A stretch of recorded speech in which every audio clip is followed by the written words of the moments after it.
नमस्कार.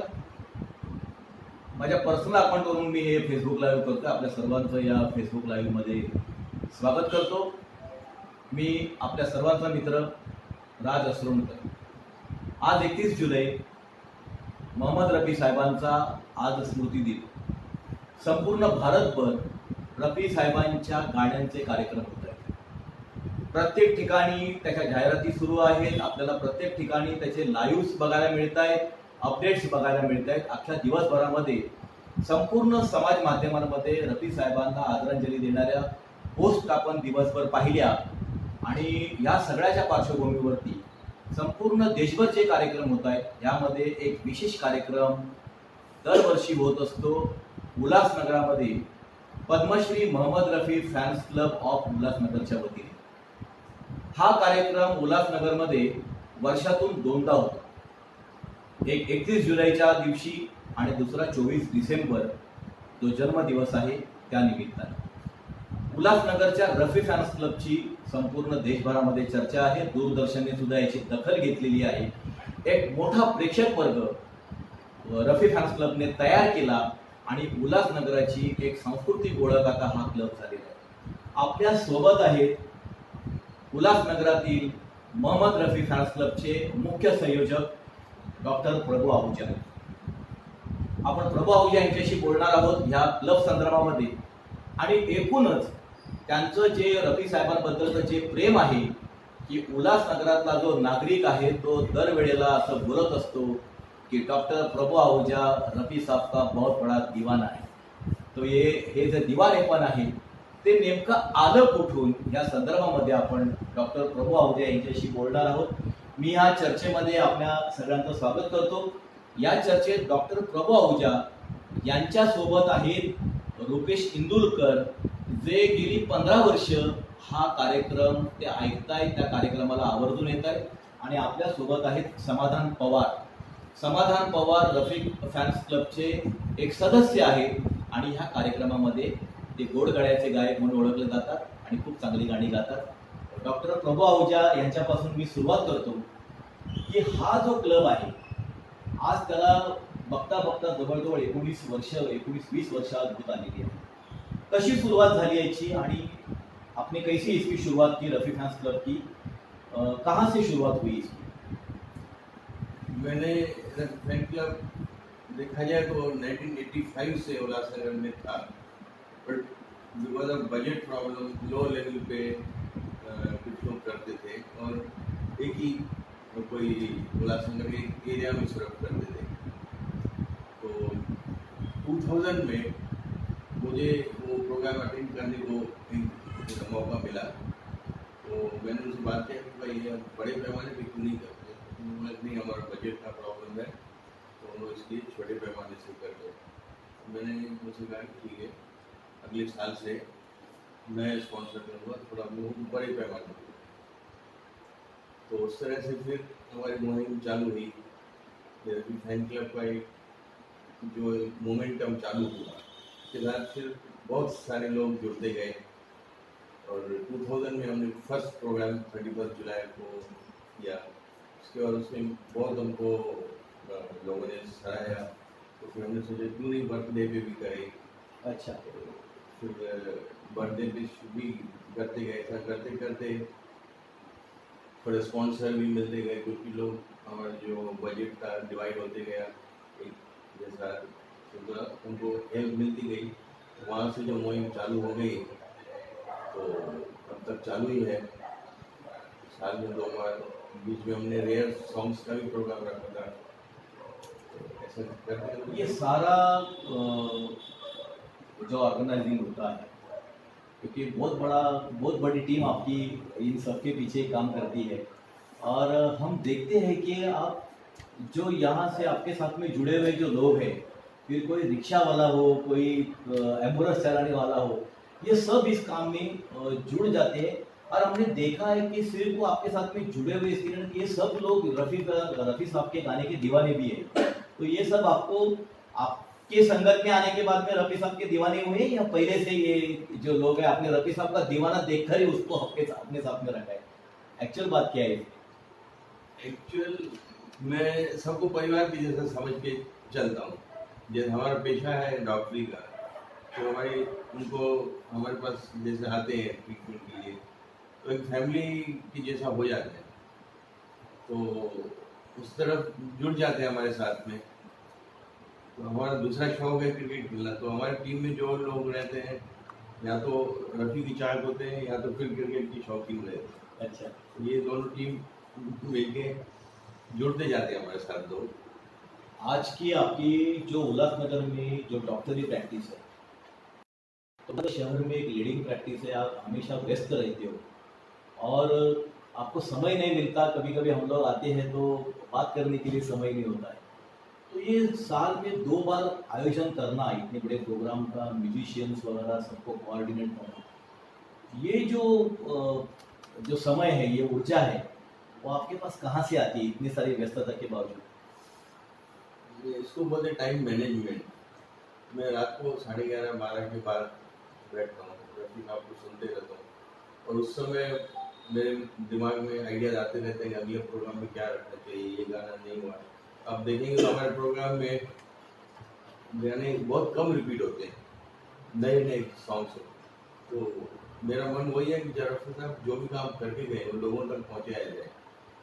तो कुछ रेयर सॉन्ग्स हैं जैसे लोगों तक पहुँचे, तो रात को बैठ के आधा घंटा 1 घंटा मुझे समय मिलता है, उसमें मैं सब पूरा प्लानिंग कर लेता हूँ और दूसरे दिन मैं काम डिवाइड कर देता हूँ। कुछ लोग हैं जो मुझे पता है, जो कलेक्टर्स हैं, जो स्टडी करते रहते हैं, मैं उनको काम दे देता हूँ, भाई मुझे ये प्रोग्राम रखना है, आप मेरे को सॉन्ग्स का लिस्ट बना के दो, मुझे ये चाहिए, फिर पता है कि ये बात में ये आदमी होशियार है, तो उनको काम मैं दे देता हूँ, तो मैं काम डिवाइड कर देता हूँ।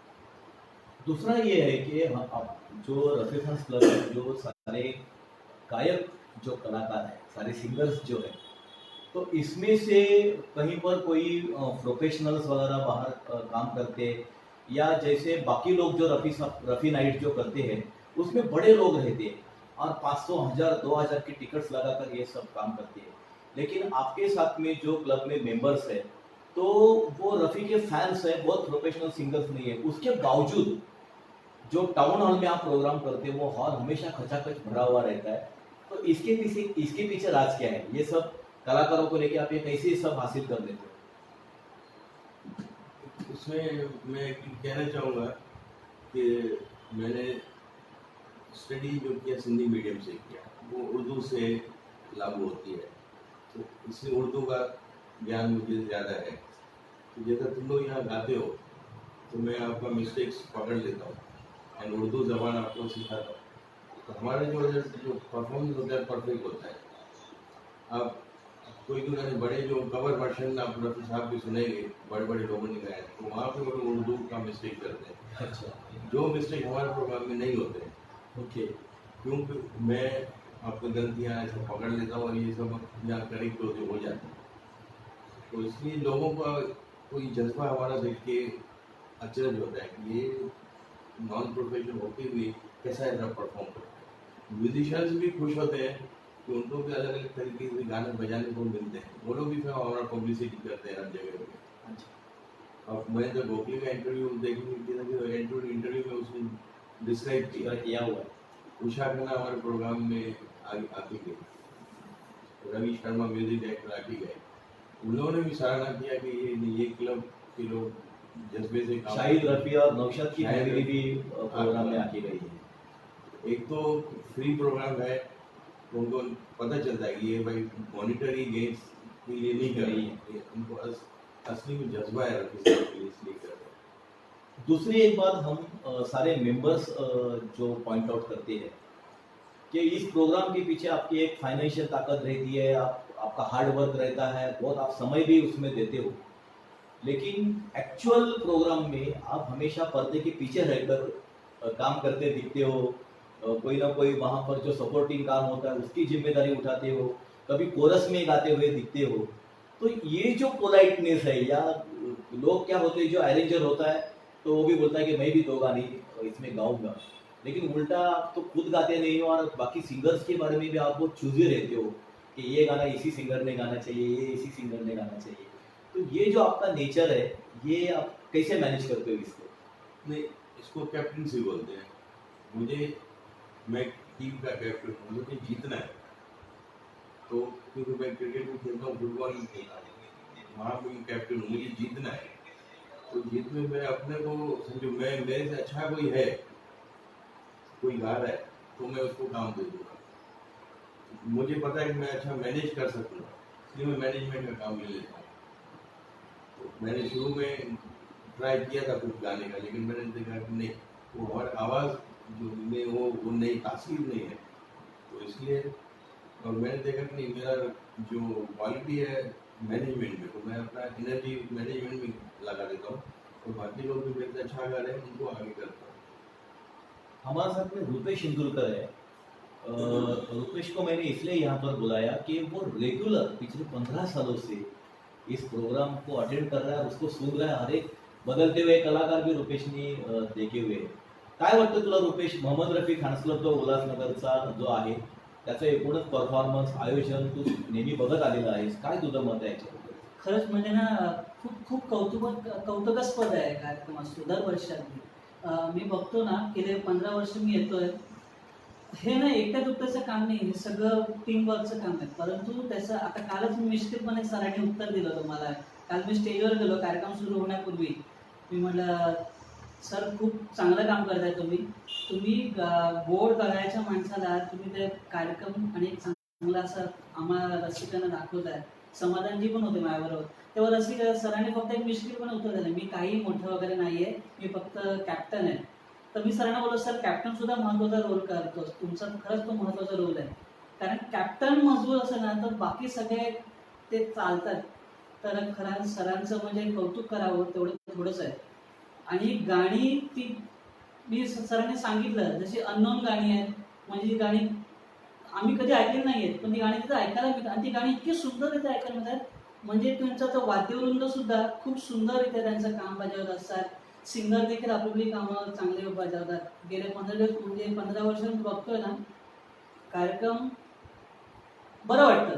म्हणजे असं वाटतं पुढचं गाणं सुंदर काय असेल. आणि त्यासाठी तुम्ही पण असतातच, त्यामुळे तुम्ही त्या गाण्यामध्ये अगदी चार चांद लागते. आणि गेले ह्याच्या दिवसात बघतोय, त्यामुळे ती ओळख तुमची आणि माझी जास्त झाली सर. अच्छा. खूप अगदी. तू ही जी जेव्हा तू एक नवीन, तू युवक आहेस, नव्या पिढीचा प्रतिनिधी आहेस, आणि उल्हासनगरमध्ये जो कार्यक्रम होतो त्याच्यामध्ये बहुत करून जसं तुझ्या बोलण्यातून आलं की अनेक रेअर सॉंग असतात जे माहिती नसतात. अशा टप्प्यावरती हा कार्यक्रम कुठे बोर होतोय आणि हे कुठली गाणी ऐकवतात जी आम्हाला माहीत नाहीये, अशी भावना येत नाही मनामध्ये हा कार्यक्रम बघत असताना? नाही, तसं जरी आलं ना तरी ती गाणी ना नंतर तू अंतरापासून सुरुवात आहे. आणि प्रत्येकाला शेवटी सगळ्यांनी आताच्या जनरेशनने रफी साहेबांना खरंच त्यांनी काय, पण ही जी गाणी आहेत ना ती नंतर ऐकल्यानंतर त्या मुलांना सुद्धा ओढ लागते की इकडे काहीतरी वेगळं आहे, हा गळा वेगळा आहे, ही गाणी वेगळी आहेत.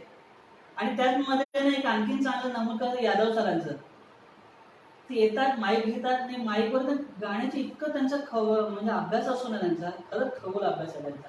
त्या गाण्याबद्दल बारीक बारीक माहिती सांगत असतात ना, ती मी म्हणतो ना आजच्या जनरेशनला ना खूप हवीशी असते. नुसती गाणी ऐकू नका. रफी सरनी गाणी पण गायली ना, त्या गाण्याचा एक एक अंतरा मुकडा ह्या गाण्यामध्ये ना तुम्हाला जगायला शिकवतो त्या प्रत्येक गाण्यामध्ये. तर हे मी रफी फॅन क्लबमध्ये आल्यानंतर ना जी गाणी ऐकतो ना, अरे खूप छान, हे बघ हे मी मित्र असेल ना, की बघ ही लाईन किती मस्त आहे, काय आवाज आहे आणि काय शब्दांचा अर्थ बघ किती आहे मस्त. रफी साहेबांचं गाणं माणसाला जगायला शिकवतं असं रुपेश इंदुलकरने मत मांडले.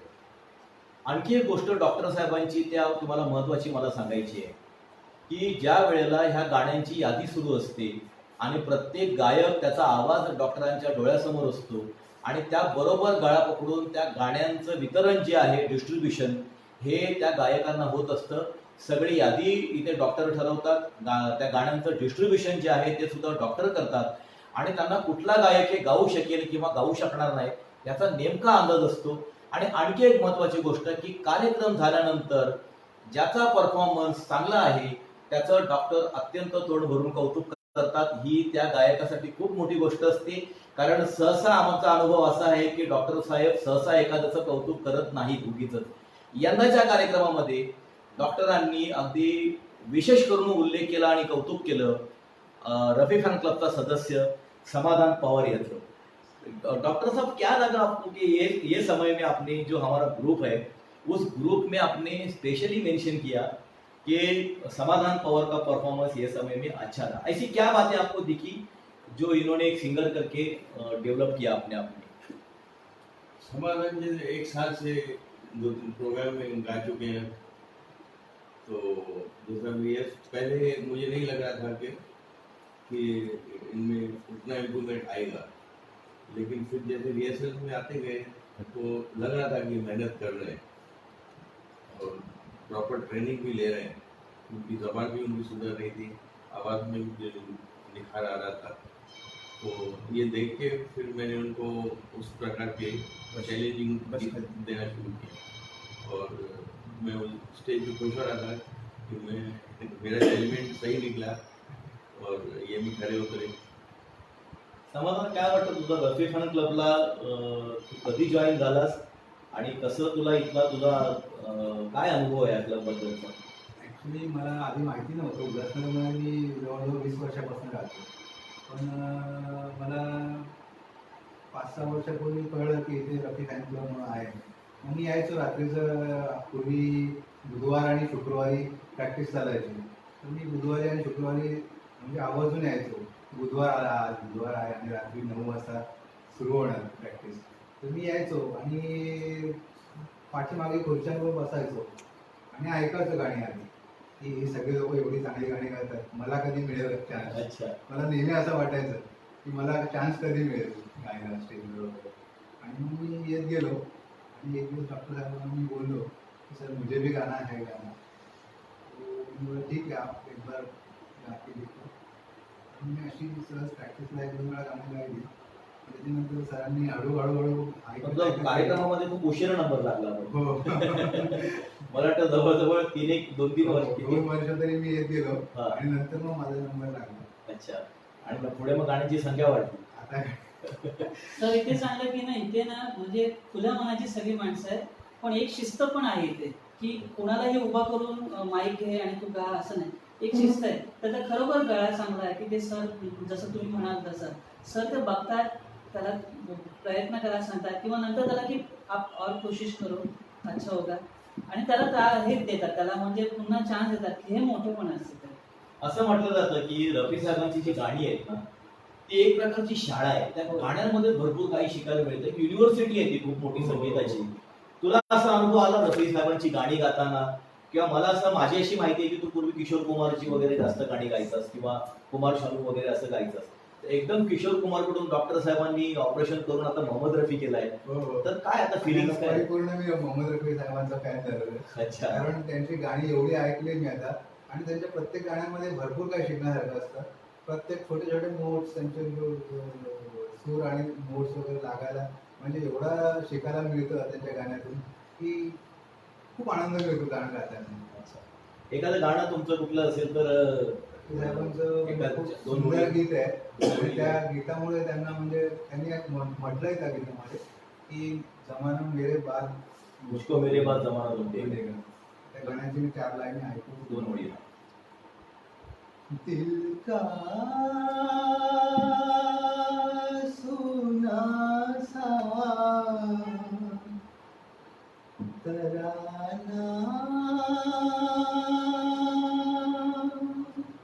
ढूंढेगा, दिल का सुना सा तराना ढूंढेगा, तेरे निगाहें ना निशाना ढूंढेगा, अरे मुझको मेरे बाद जमाना ढूंढेगा, दिल का सुना सा तराना ढूंढेगा, तेरे निगाहें ना निशाना ढूंढेगा.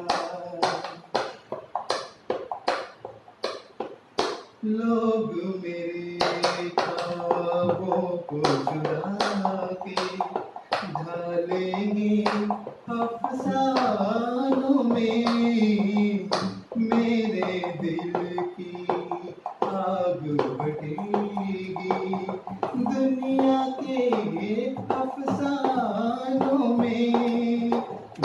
मेरे गीतों का खजाना ढूंढेगा, दिल का सुना सा तराना ढूंढेगा, तीर निगाहे ना निशाना ढूंढेगा। अरे मुझको मेरे बाद जमाना ढूंढेगा, दिल का सुना सा तराना ढूंढेगा। क्या बात है, बहुत मजा आया सर। आपको ये जितने भी गाने हैं, हमने यहाँ पर देखा है प्रैक्टिस करते समय कि सब हम लोग गाते रहते हैं, कभी कभी हम भूल जाते हैं, तो आप दौड़ते हुए आते हो और उसका एक वर्ड बताते हो। ये सारे गाने आप बाय हार्ट करते हो इतनी व्यस्तता के कारण, क्या इसका राज क्या है, कैसे आप इसको बाय हार्ट करते हो? करता नहीं मैं, हो जाते हैं। अच्छा, करते नहीं है। दिमाग फिट हो गए। सुन के आपको रफी साहब के लगभग अंदाजे से आपके कितने गाने बाय हार्ट है आपके? 600 तक समझो याद होंगे, कितने? अराउंड 600। अराउंड 600 गाने आपको बाय हार्ट है। और आपका कलेक्शन कितना है? क्योंकि हमने सुना है कि बहुत बड़ा खजाना रफी साहब के गानों का आपके घर में है। रफी साहब का अभी देखा जाए तो कुछ 7,500 गाने आपके पास है नहीं, 7,500 गाने गा के गए हैं टोटल? पंजाबी बाकी भाषाओं में सब मिला के। तो उसमें से समझो मेरे पास 5,500 गाने हैं। 5,500 गानों का कलेक्शन आपके पास है? 2000 की तलाश जारी है। अच्छा, तलाश जारी है। हाँ, यूट्यूब की वजह से थोड़ा आसान हुआ है, अच्छा। मिलते जाते हैं और बहुत लोगों के साथ में जुड़ा हुआ हूँ तो लोग बता रहे हैं। हाँ मिल जाते हैं, क्योंकि जो यूट्यूब पे नहीं है तो मिल जाते हैं दोस्तों के। तो वो भी तलाश, उनकी भी तलाश जारी है। अच्छा। सबके पास सब नहीं है। अच्छा, शुरू में आप तलत महमूद को ज़्यादा फॉलो करते थे, तो तलत महमूद से मोहम्मद रफ़ी साहब के पास में आप कैसे, आपका सफ़र कैसे हुआ? शुरू में जब नॉलेज जस्ट म्यूजिक का शौक जाग रहा था, तो तलत की जो गानों की जो पोइट्री है बहुत डीप पोइट्री होती थी। और उस समय मैं स्टडी कर रहा था, स्टडी के समय हम लोग हमेशा टेंशन में, चिंता में रहते हैं, पढ़ाई का चिंता रहता है। तो उस समय वो गाने बहुत अपील करते थे, क्योंकि तलत साहब के गाने अच्छा, हाँ गमगीन और पोइट्री से भरे रहते थे। चलते हैं जिसके लिए हाँ। सो इसलिए उस समय तलत ज़्यादा अच्छा लगता था। धीरे धीरे जैसे बढ़ते गया, नॉलेज बढ़ते गया, तो सिंगिंग क्या है, मौसीकी क्या है, फिर पता चला कि नहीं, यानी रफ़ी साहब का जो सिंगिंग स्टाइल है और ये सिंगिंग का पैटर्न है वो बेस्ट है। वर्ल्ड के भी मैं सब बाकी भी सुना मैंने, तो उसमें से जजमेंट आया कि नहीं, रफ़ी साहब जैसा कोई सिंगर नहीं है। अच्छा, फिर धीरे धीरे रफ़ी की तरफ झुकते गए। दूसरा ये कि कौन से गाने में रफ़ी साहब ने कहाँ पर मुर्की लिए है, कहाँ पर हरकत लिया है, कहाँ पर फील डाला है, कहाँ पर झटका दिया है किसी वर्ड में, तो ये सारी बारीकियाँ आप बताते रहते हो हमेशा गाने में कि यहाँ पर ऐसे किया है। तो आपने खुद, आप गायक नहीं हो, आपने गाना सीखा नहीं है, या आप शुरू से ऐसे गाते हो, ऐसा भी कुछ नहीं था, तो इतनी बारीकियों से सुनने वाला जो कान है, वो कान आपने कहाँ से पाया?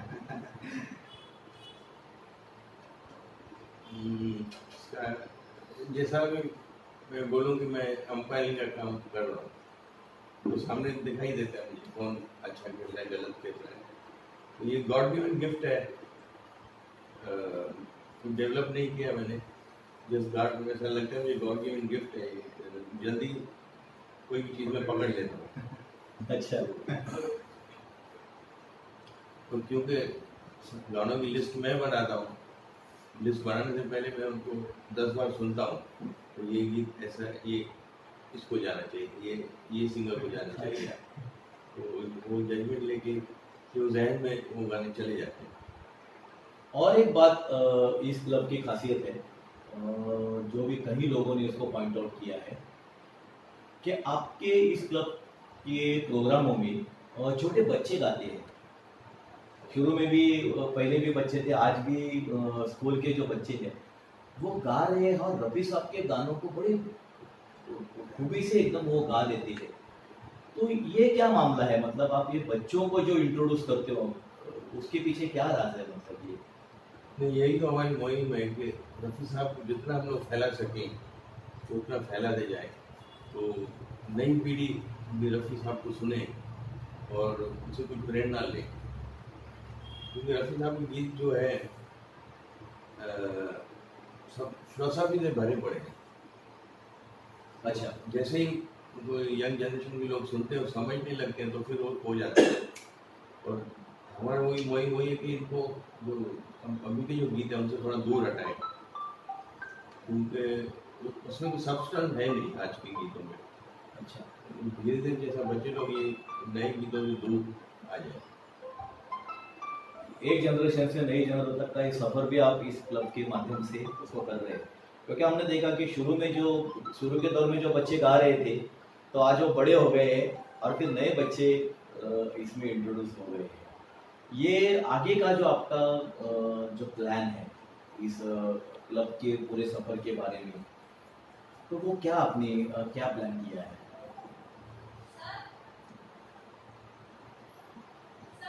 हाँ, पॉज होईल ना?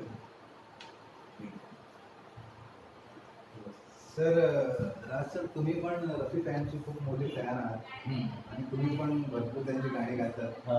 प्रोग्रामला सध्या मी मुलाखतीला बसलेलो इथे. तर तुम्ही पण एखादं गाणं तुमच्याकडनं ऐकवा. सध्या मी मुलाखतीला बसलेलो आहे, तरी सुद्धा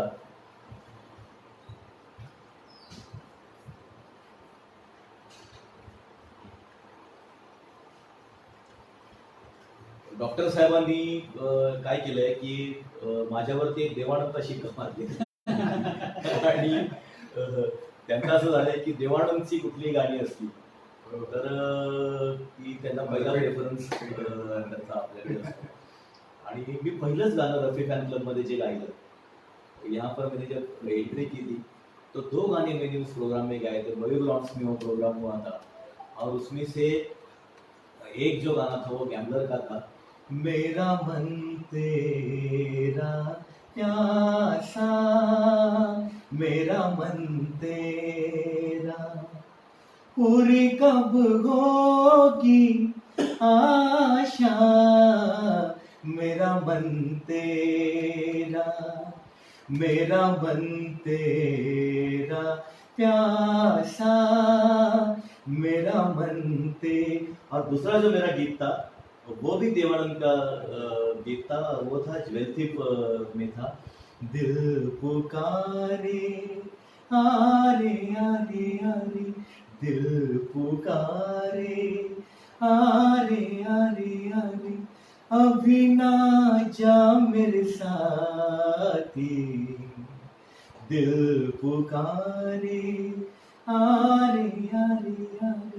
और आज ही मैं फेसबुक पे जब डाल रहा था कि मैंने कौन कौन से गाने गाए, तो मैं देख रहा हूँ कि सारे देवानंद उसमें तेरे मेरे सपने अब एक रंग है, फिर दिन ढल जाए हाय रात न जाए।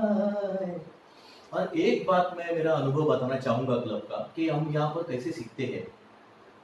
एक प्रोग्राम में मुझे गाना दिया गया था, तुम जो मिल गए हो तो ये लगता है, तो प्रैक्टिस चल रही थी और उस प्रैक्टिस में मैंने गा लिया गाने को, और गाने को गाने के बाद में जब डॉक्टर साहब आए और मुझे उन्होंने साइड में लिया और मुझे उन्होंने कहा कि आपके गाने में जो जहाँ है वो बहुत छोटा सा है। तो शुरू में मुझे समझ में नहीं आया, मुझे ऐसा लगा कि मैं जल्दबाजी कर रहा हूँ या मैं हरकत नहीं ले रहा हूँ, लेकिन मैंने उनको पूछा तो उन्होंने कहा कि इसका जो मीनिंग है कि तुम मुझे मिल गए हो, तो मुझे ऐसे लग रहा है कि मुझे पूरा जहां मिल गया है, तो फीलिंग में वो चीज़ आनी चाहिए। और उस वक्त में मैंने फिर से उस गाने को सीखा, गाने को जब बारीकी से सुना तो मुझे वहाँ पर सुनने को मिला कि रफ़ी साहब जो जब गाते थे तो उस जहाँ को तो जहाँ मिल गया। तो ऐसे कई सारे हमारे यहाँ पर किस्से हैं, नए नए लोग यहाँ पर जुड़ते जा रहे हैं। रफ़ी फैन क्लब एक मिसाल बन के उल्लासनगर में रह चुका है कि यहाँ पर आपको सिंधी मिलेंगे, मराठी मिलेंगे, यहाँ पर मुसलमान है, साउथ इंडियन है, बंगाली है, और कई तरह तरह के लोग यहाँ पर, कई जातियों के, कई भाषा बोलने वाले, जहाँ पर कोई भावना नहीं है, भेदभाव की भावना नहीं है। कोई रिक्शा चलाता है तो कोई बहुत बड़ा व्यापारी है, तो कोई LIC के काम करते हैं, तो कोई मेरे जैसे पॉलिटिशियंस है, और कोई नौकरी करने वाले लोग हैं, कोई स्टूडेंट्स है। तो इन सबको एक धागे में बांधकर ये मोहम्मद रफ़ी फैंस क्लब यहाँ पर चल रहा है। सर, मैं चाहूँगा कि आप अपने पसंद का कोई एक गाना थोड़ा सा गुनगुनाकर हमारे लोगों के लिए अगर दिखाए, क्योंकि लोगों को एक क्यूरियोसिटी है कि आप इतना क्लब चला रहे हो, तो आप गाते हो, नहीं गाते हो, या कैसे गाते हो, ये सब कारवां आप चला रहे हो, आपके पसंद का कोई गीत। ये झुके झुके नैना ये लट बल खाती, तो दिल क्यों न मेरा दीवाना हो तेरा। ये झुके झुके नैना ये लट बल खाती, तो दिल क्यों न मेरा दीवाना हो तेरा। ये झुके झुके नैना। क्या बात आहे. मस्त. समाधान, तुला पण एक विनंती, आपण आता शेवटच्या टप्प्यामध्ये आहोत. तुझं एखादं आवडतं कुठलं गाणं जे रफी साहेबांचं भजन खूप, म्हणजे मला पूर्वीपासून ते भजन खूप आवडतं त्यांचं. कुठलं भजन? गोपी मूवीमध्ये ते गाणं म्हटलेलं आहे त्यांनी. सुख के सब साथ. हे सगळं वा. विचार. सुख के काय बात. सब साथी, दुख में न कोई, सुख के सब साथी, दुख में न कोई। मेरे राम तेरा नाम एक साचा, दूजा न कोई। सर, इस गाने के बारे में मेरे नाम। ये जो गीत है, ऐसे गीत जो होते हैं, ये भी एक मिसाल है हमारी, जो हमारी यहाँ पर कल्चर है, हमारी जो एकता है, सामाजिक जो भावना है।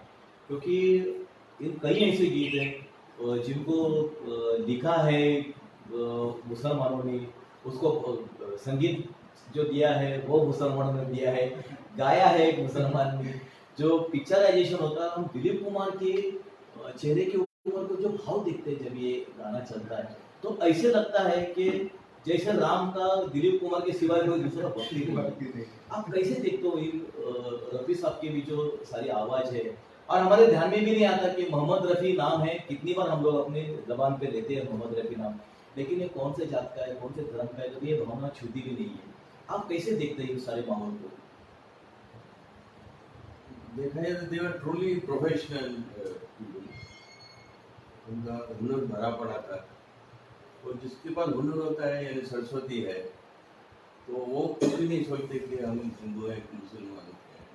वो अपना हुनर दिखाना चाहते हैं, और सरस्वती की उनके ऊपर मेहरबानी थी, इसलिए तो वो लोग इतना लिख सके और कंपोज कर सके, और फिर क्योंकि कई सारे मैसेजिंग गाने भी रफी साहब के नाम पर है। इंसान बनो है, फिर तो हिंदू बनेगा न मुसलमान बनेगा, इंसान की औलाद है, इंसान बनेगा, असं काही. आणखीन एक आहे, माझ्या तरफ ते ते ते सुद्धा गाणं इतकं सुंदर आहे की म्हणजे मस्त प्रश्नच नाही.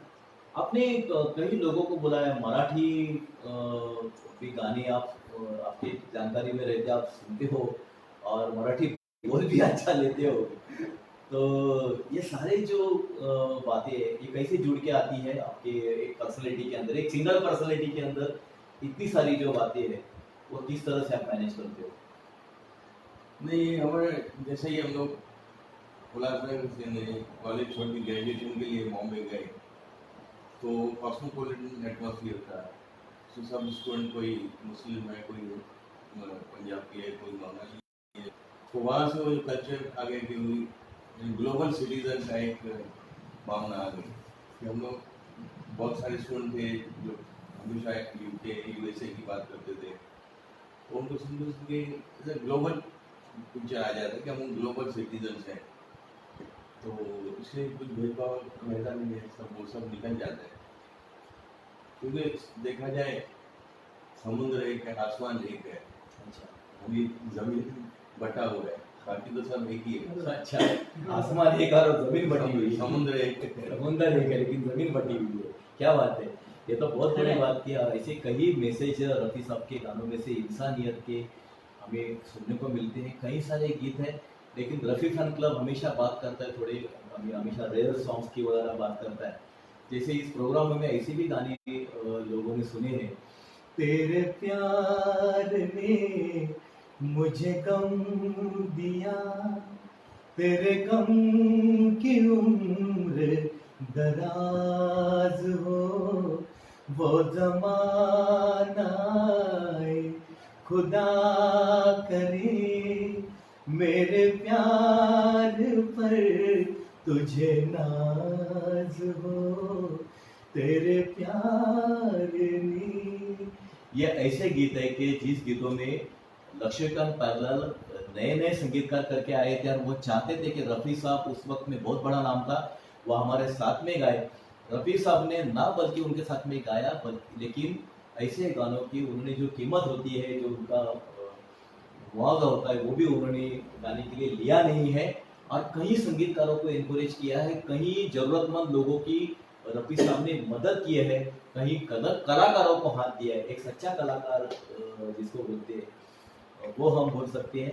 जाते जाते हम समाधान जी से सुनना चाहेंगे और कोई एक आधा एक रेयर सॉन्ग गीत में का कारवां हम लोग रफी थोड़ा साहब मिलके चलाते हैं और फिर इसको बहुत ही कम सुना होगा लोगों ने, लेकिन मैंने भी सुना नहीं था। और जब मैंने इस गीत को सुना तो इस गीत का मैं वो हो गया।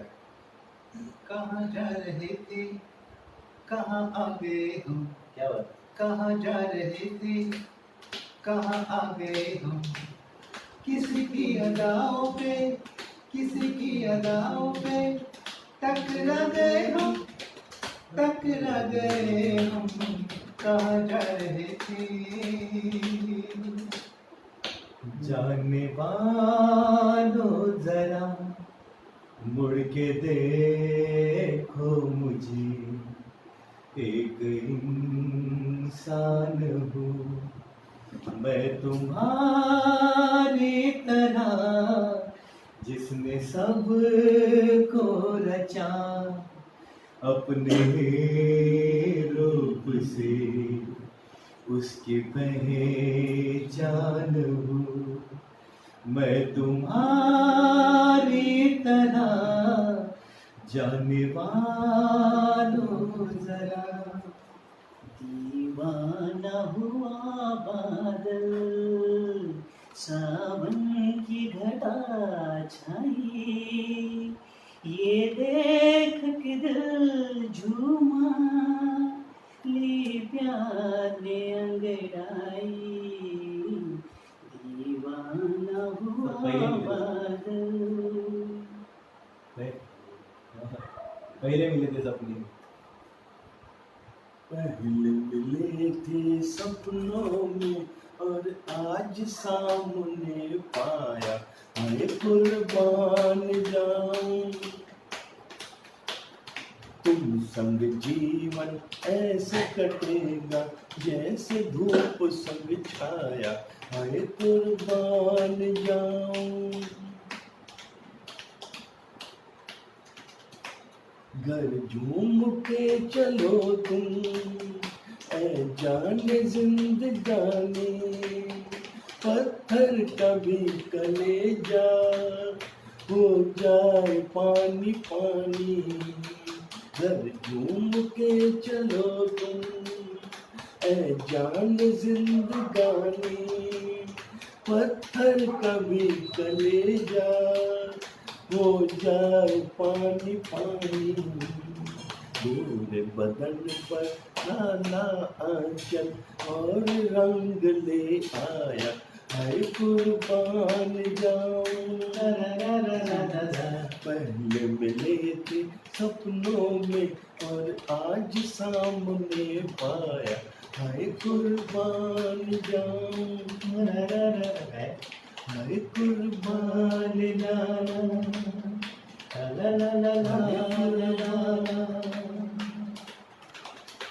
दिल बेकरार सा है, हमको खुमार सा है, जब से तुम्हें हाँ सनम।